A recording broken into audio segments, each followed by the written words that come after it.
Hi everybody, most of you will know me as Miss Lockwood, Head of English from Llanishen High School, and today I'm here to tell you about one of my favourite young adult books that I've read over the last couple of years. It was actually recommended to me by one of my lovely students in school, Lucy, who's just finished her Year 13 A-Level Literature course, and it was absolutely brilliant. I couldn't put it down. It's a slightly dark book. As you can see, it's called Scythe, and it's written by Neal Shusterman.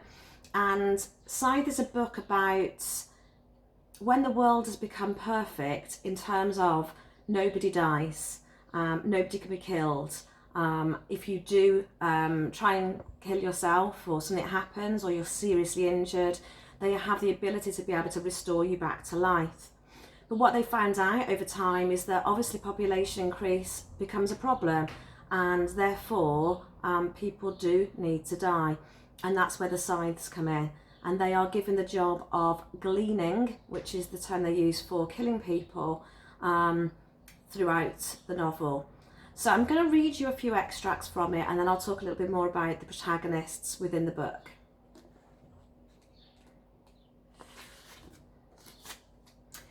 We must, by law, keep a record of the innocents we kill. And as I see it, they're all innocents, even the guilty. Everyone is guilty of something, and everyone still harbours a memory of childhood innocence, no matter how many layers of life wrap around it. Humanity is innocent, humanity is guilty, and both states are undeniably true. We must, by law, keep a record. It begins on day one of apprenticeship, but we do not officially call it killing. It's not socially or morally correct to call it such. It is, and always has been, gleaning, named for the way the poor would trail behind farmers in ancient times, taking the stray stalks of grain left behind. It was the earliest form of charity. A scythe's work is the same. Every child is told from the day he or she is old enough to understand that the scythes provide a crucial service for society. Ours is the closest thing to a sacred mission the modern world knows. Perhaps that's why we must, by law, keep a record. A public journal testifying to those who will never die and those who are yet to be born as to why we human beings do the things we do.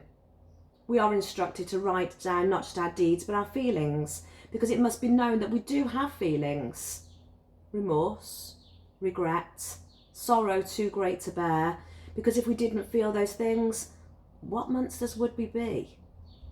Now this is written from the Gleaning journal of H.S. Curie, one of the main scythes within the novel.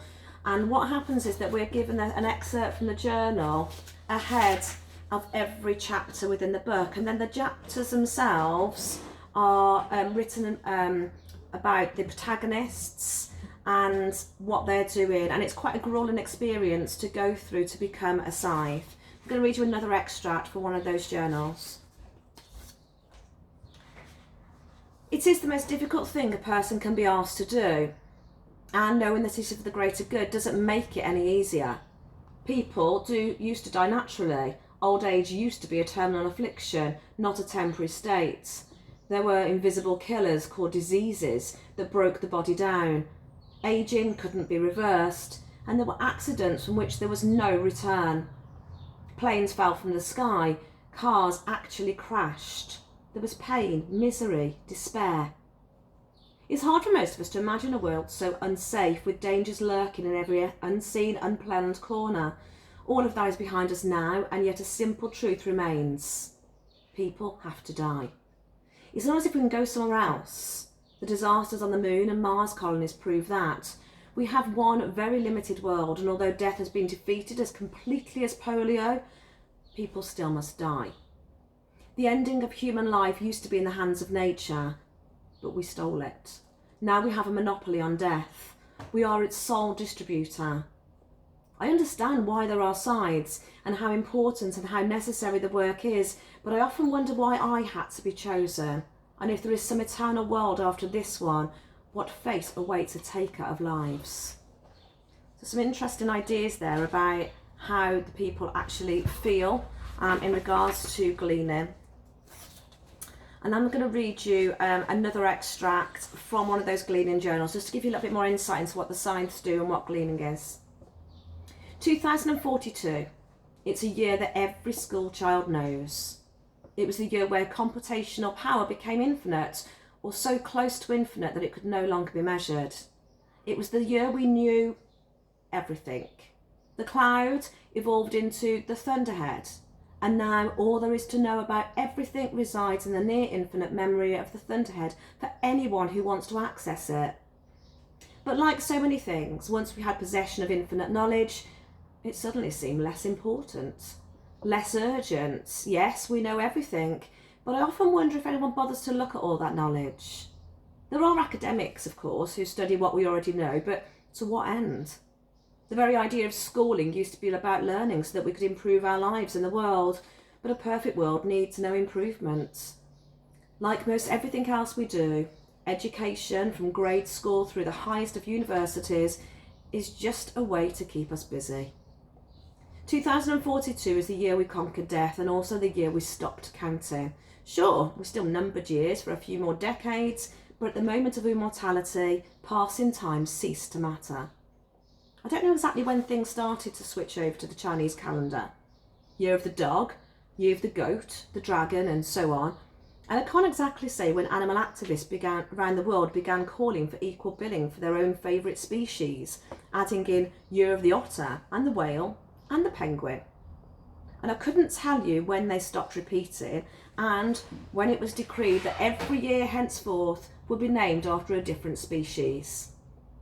All I know for sure is this is the year of the ocelot. As for the things I don't know, I'm sure they're all up there in the thunderhead for anyone with the motivation to look. So this is a really, really, really intriguing read. For any of you who like dystopian fiction, this is a must read. There is also a follow-on book to it. It is for a more mature reader. That's not to say that if you are a year 7 student, it's not suitable for you, but you do need to be aware that obviously this book is about the killing of people, and so there are some quite gruesome moments in it. It's brilliantly written, completely gripping, and the protagonists are young people like you who get selected to be Scythes and have to go through quite a process to get to that point, and are put together as competition in the end, to a point where only one of them can make it through. It is brilliant. I highly recommend it. Feel free to message me if you want to know any more about it, but go out there and buy it. Yep, rent it. It's by Neal Shusterman, and the book is called Scythe. I hope you enjoy. Bye.